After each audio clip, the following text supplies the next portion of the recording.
जैसे दूध में मौजूद होते हुए भी घी दिखाई नहीं देता, फूल में गंध होते हुए दिखाई नहीं देती, हमें अपनी बुराई और दूसरों की भलाई दिखाई नहीं देती, बीज में छिपा वृक्ष दिखाई नहीं देता, शरीर में होने वाली पीड़ा दिखाई नहीं देती, वैसे ही सर्वत्र व्याप्त और विद्यमान रहने वाला परमात्मा बोध न होने तक दिखाई नहीं देता।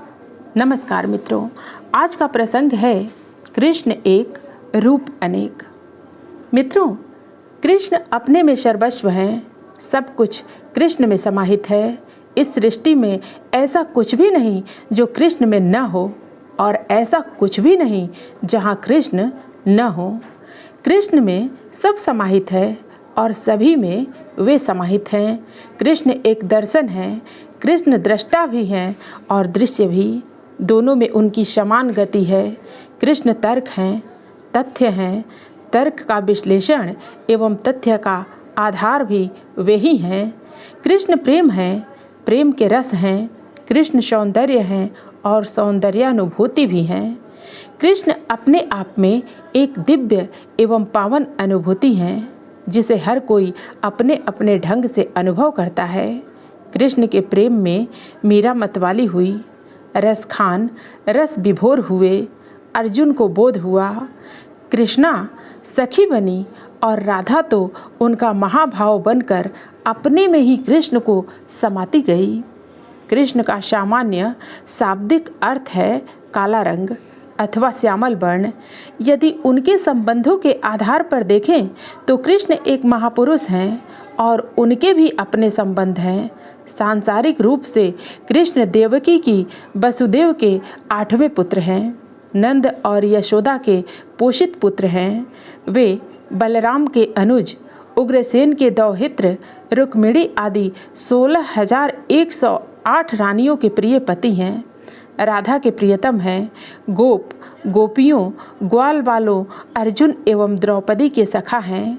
कृष्ण यदि महापुरुष हैं तो उनके संबंध ये भी हैं, परंतु कृष्ण का जीवन जितना बाहर प्रदर्शित है उससे कहीं अनंत गुना अदृश्य में व्याप्त है।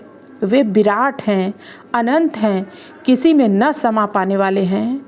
दृश्य तो उस अदृश्य की एक लीला मात्र है। कृष्ण पूर्ण पुरुष हैं, जहाँ सब कुछ पूर्ण है, दृश्य भी पूर्ण है और अदृश्य भी पूर्ण है। कृष्ण को शब्द में उतार पाना, उकेर पाना भला कैसे संभव हो सकता है, परंतु उनकी कृपा दृष्टि से सब कुछ संभव है। वे अणु में भी व्याप्त हैं और विराट में भी व्याप्त हैं।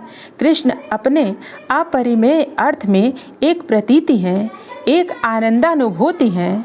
कृष्ण अपने परिमेय अर्थ में एक अव्यक्त भाव हैं, एक रस विशेष हैं, एक आस्वाद छंद हैं, एक अनुगूंज की यात्रा है जो वेणु से पांचजन्य शंख के मध्य संपन्न होती है।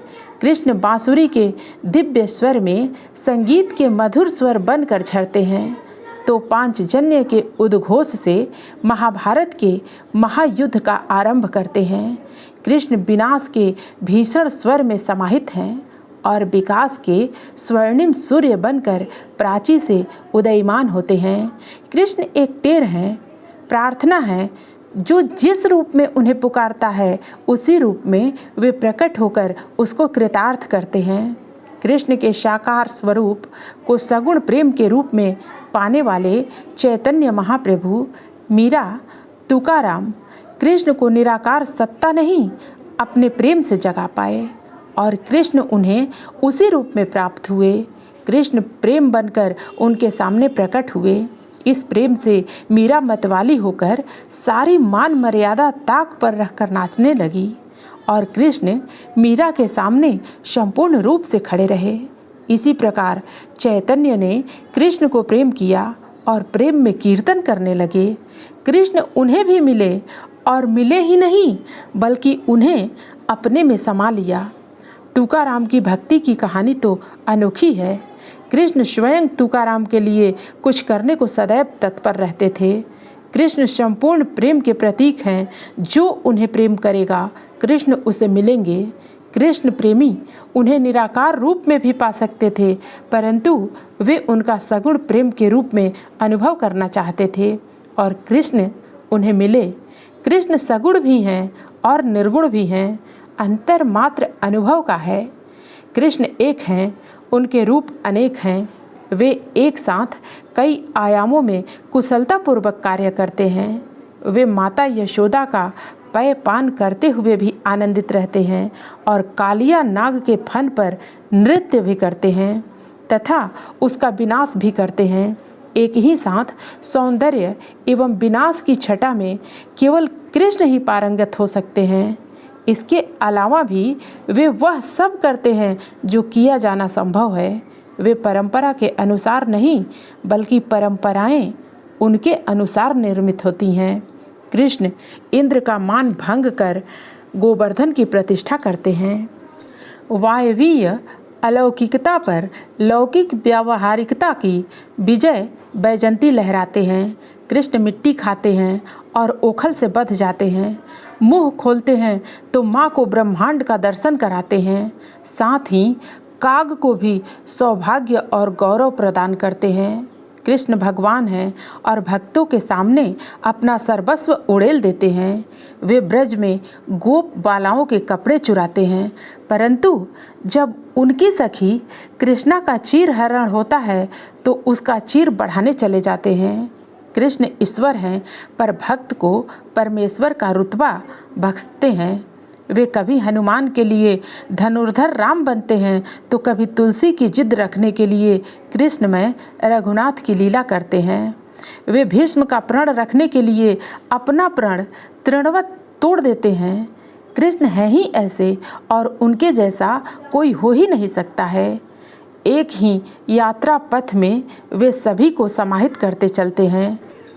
विनाशाय च दुष्कृताम, संकल्प को संपन्न करने के क्रम में अचरों का विनाश तो करते हैं, लेकिन इस महायात्रा में कुब्जा को भी याद रखते हैं।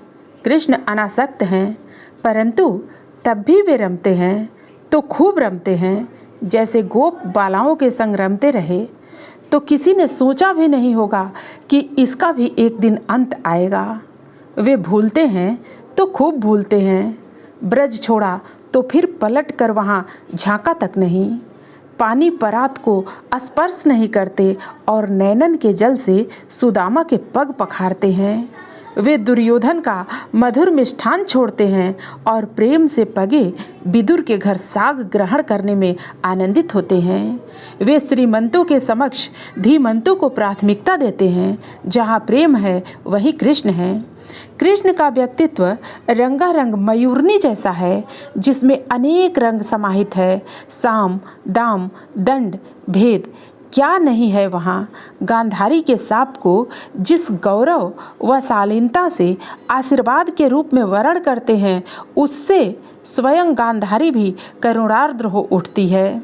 वे आतताई भौम का वध उसकी माँ और अपनी प्रिय पटरानी सत्यभामा के समक्ष करने में संकोच नहीं करते। कृष्ण अपने ही द्वारा अपने समस्त आतताई कुल के विनाश के निर्माण की भूमिका भी प्रस्तुत करते हैं। महाभारत के महासमर में केवल कृष्ण ही तो लीला करते हैं। इसे प्रमाणित करता है बर्बरीक का मुंड कि केवल कृष्ण ही लड़े, केवल कृष्ण ही जीते, केवल कृष्ण ही हारे, केवल कृष्ण ही हत हुए। ऐसी विविधता किसी एक में पाई जा सकती है तो वे हैं कृष्ण। कृष्ण अपने लिए परम एकांत में, परम मौन में, निविड़ आरण्य में अनशंग मृग की मृत्यु का वर्ण करने में भी परम आनंदित होते हैं और बधिक व्याध को अभय का वरदान भी प्रदान करते हैं।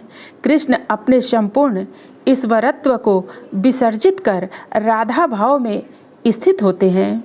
कृष्ण अखंड, अव्यक्त, शाश्वत प्रेम की स्थापना करते हैं। इसलिए तो राधा उनके लिए हैं। मीरा ही सर्वस्व हैं। चैतन्य और तुकाराम ही उनके सर्वस्व हैं और उनके लिए वे कुछ भी करने को सदैव तत्पर रहते हैं। कृष्ण में सभी योग समाहित हैं।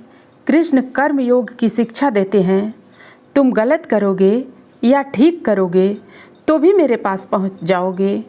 ज्ञान योग में कहते हैं तुम गलत जानते हो, सही जान लो तो भी मेरे पास पहुंच जाओगे। भक्ति के रूप में वे कहते हैं न ज्ञान से पहुंचोगे, न कर्म से और न योग से, वरन तुम अपने अहं को छोड़ दो तो मैं मिल जाऊंगा। कृष्ण में कर्म योग, ज्ञान योग, भक्ति योग यानी कि सभी योग एक साथ समाहित हैं। कृष्ण लीला रचते हैं और उनकी लीला शैशव की मोहक लीला से प्रारंभ होकर परम लीला में अंत होती है। अब तो वे न होकर भी हैं और होकर भी नहीं हैं। जो उन्हें भाव से पुकारता है वे अभी भी उसके हृदय में विराजते हैं, और जिनके भाव नहीं हैं उनके लिए वे कहीं भी नहीं हैं। उन्हें पाने के लिए सघन भावना चाहिए। ऐसे हैं कृष्ण। जय श्री कृष्णा। मित्रों, फिर मिलते हैं अगली प्रस्तुति में नई कहानी के साथ। धन्यवाद।